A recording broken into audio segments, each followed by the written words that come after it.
अस्सलाम वालेकुम वरहमतुल्लाहि वबरकातुहू। 19वें पारे में सूरह अल फुरकान से आगाज़ होता है। अल्लाह ताला फरमाते हैं, बेशक बड़ी बाबरकत है वो ज़ात जिसने कुरान आप पर नाज़िल किया। यानी अल्लाह की ज़ात बड़ी बाबरकत है जिसने नबी पाक सल्लल्लाहु अलैहि वसल्लम पर यह हिदायत का मजमूआ उतारा। कुफार मक्का इस पर एतराज़ करते थे कि ये बेशक नौज़ुबिल्लाह किसी इंसान का लिखा हुआ कुरान है। लेकिन जब उनके सामने आयात खुलकर बयान की जाती थी तो दिल से तो इकरार कर लेते थे कि ये कोई इंसान नहीं कर सकता, लेकिन आप सल्लल्लाहु अलैहि वसल्लम को झुठलाने के लिए वो ज़ुबान से ऐसा कहा करते थे ताकि आप परेशान हों। अल्लाह ताला ने इस कुरान को बाकी आसमानी किताबों के बरक्स थोड़ा थोड़ा करके उतारा ताकि लोग इसको समझ लें, याद कर लें और इस पर उनको अमल करने में आसानी हो। पहले आसमानी किताबों की तरह इकट्ठा नहीं उतारा। अल्लाह फरमाते हैं कि मैं ही हूँ जिसने ज़मीन व आसमान को 6 दिन में पैदा किया। मैं ही हूँ जो ज़मीन पर बारिश बरसा कर तुम लोगों के लिए खेतियाँ उगाता है। अल्लाह ही दिन को रात में और रात को दिन में तब्दील करता है। अल्लाह ही चाँद और सूरज की हरकत पे कादिर है। कोई एक दूसरे को नहीं आ सकता। सब अपने अपने मदार में तैर रहे हैं। एक मुकर्रर वक्त पर ही दिन रात में तब्दील और रात दिन में तब्दील होता है। इसी तरह दिनों के खास हफ्तावार, महीनों के और सालों के भी अल्लाह ताला ने सारा सिस्टम एक बना दिया हुआ है जो कि अज़ल से चलता आ रहा है और अब तक चलता रहेगा। अल्लाह ताला ने ही कुरान को राह हिदायत बनाकर उतारा, हम पर नमाज फ़र्ज़ की और हमें अल्लाह ताला कहते हैं कि नमाज कायम करें, ज़कात अदा करें और ऐसे लोगों में शामिल हो जाएं जो जन्नत के वारिसीन होंगे। और जो लोग कुरान को राह हिदायत नहीं समझते, इसको अल्लाह ताला की ज़ात पर ईमान नहीं लाते, अल्लाह को वाहदहू ला शरीक नहीं मानते, वही मुशरिक हैं। और वो क़यामत के दिन उनके जो जिनके माबूद हैं वो उनसे बेज़ार हो जाएंगे और वो उनकी पैरवी करने से इनकार कर देंगे।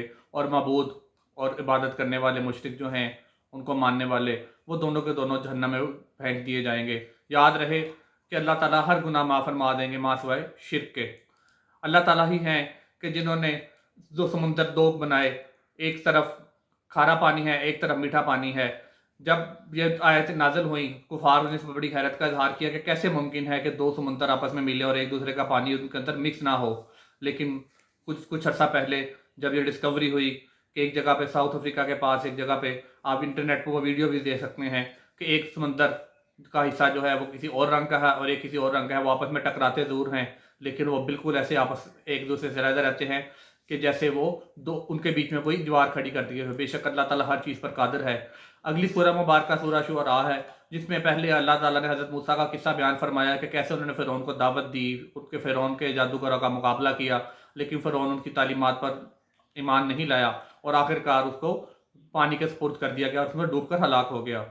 अगली आयत में अल्लाह रब्बुल इज़्ज़त हज़रत इब्राहीम का वाक़या बयान फरमाया है कि कैसे उन्होंने अपनी कौम के लोगों को समझाया कि बुत परस्ती हराम है, मना है, शिर्क मत करो, लेकिन उन्होंने उनकी बातों का इनकार किया। नमरूद ने हज़रत इब्राहीम को आग में फेंक दिया, लेकिन वो उनके लिए गुलगुजार बन गई और आखिरकार अल्लाह के दीन का ही बोलबाला हुआ। और जो मुशरिकीन थे, जो तकब्बर करते थे फ़िरौन नमरूद जैसे, वो अपने अंजाम को पहुँचे और अल्लाह ताला उनको क़यामत के दिन तक अज़ाब देते रहेंगे और बाद में भी वो जहन्नम की गहराइयों में फेंक दिए जाएंगे। इसी तरह हज़रत नूह का वाक़या बयान फरमाया गया कि कैसे उनकी कौम ने उनकी बात नहीं मानी और वो पानी के सैलाब में गर्क कर दिए गए, हत्ता कि उनका बेटा भी गर्क कर दिया गया। हज़रत लूत अलैहिस्सलाम का वाक़या बयान फरमाया कि कैसे वो हमजीन्स परस्ती में मुब्तला थे और आखिरकार उनकी बस्ती पर पत्थरों की बारिश हुई और फरिश्तों ने उनकी बस्ती को उठाकर फेंक दिया।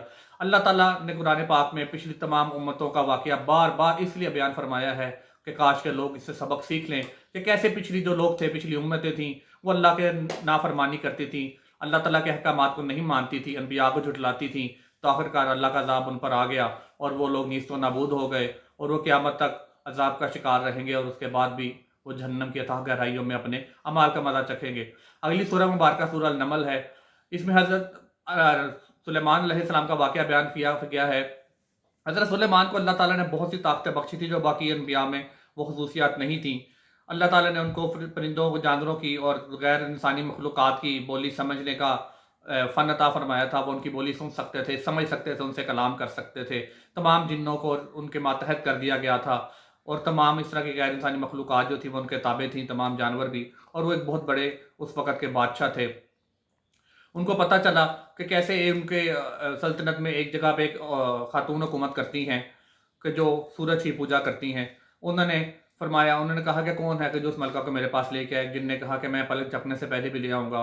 तब वो उसके हज़ूर पेश की गई, हज़रत सुलेमान के हज़ूर वो मलका को पेश किया गया। तो वो उनकी जो निशानियाँ थीं جو وہاں پہ کمالات تھے، انسانی معجزے تھے جو اللہ تعالیٰ نے حکمت حضرت سلیمان کو عطا فرمائی تھیں، وہ ان کو دیکھ کر دنگ رہ گئی، اور وہ جان گئی کہ یقیناً یہ شخص کوئی عام آدمی نہیں ہے جس کے پاس اتنی بڑی سلطنت ہے جو تمام مخلوقات پر حکومت کرتا ہے، یقیناً اس کے پیچھے کو بہت بڑی ذات ہے جس نے اس کو یہ طاقت عطا کی ہے۔ وہ ایمان لے آئی حضرت سلیمان علیہ السلام پر۔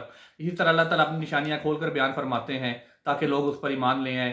اور چونٹی کا واقعہ بیان فرمایا کہ حضرت سلیمان کا لشکر ایک جگہ سے گزرا تھا تو چونٹی نے کہا پیچھے ہٹ جاؤ، ایسا نہ ہو کہ سلیمان کا لشکر تمہیں اپنے پیروں تلے کچل گیا۔ حضرت سلیمان یہ سن کر مسکرائے اور آگے چل دیے۔ اسی طرح اللہ تعالیٰ نے فرمایا کہ بے شک میں ہی ہوں جو تمام کائنات کا مالک ہے، میں ہی ہوں جو روز جزا کا مالک ہے۔ قیامت کے دن تم سب لوگ میرے سامنے پیش کیے جاؤ گے، تب تم میں سے کوئی کسی کا کام نہیں آئے گا، تو کوئی کسی کا وسیلہ نہیں بنے گا، کوئی کسی کی حاجت روائی نہیں کر سکے گا، صرف میرے عرش کے سائے تلے، سایہ عرش کے نیچے سایہ ہوگا، اور وہ بھی جو دنیا میں نیک اعمال کرتے رہے وہ اس عرش کے سائے تلے ہوں گے، اور کوئی کسی کی شفاعت نہیں کر سکے گا مگر وہ کہ جس کو اللہ تعالیٰ اجازت دیں۔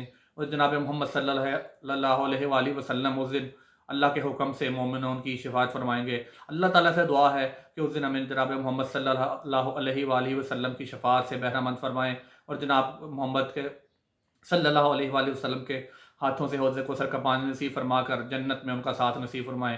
اللہ تعالیٰ رمضان کی برکات سمیٹنے کی، قرآن کو پڑھنے، سمجھنے اور اس پر عمل کرنے کی توفیق عطا فرمائے۔ آمین۔ السلام علیکم ورحمۃ اللہ وبرکاتہ۔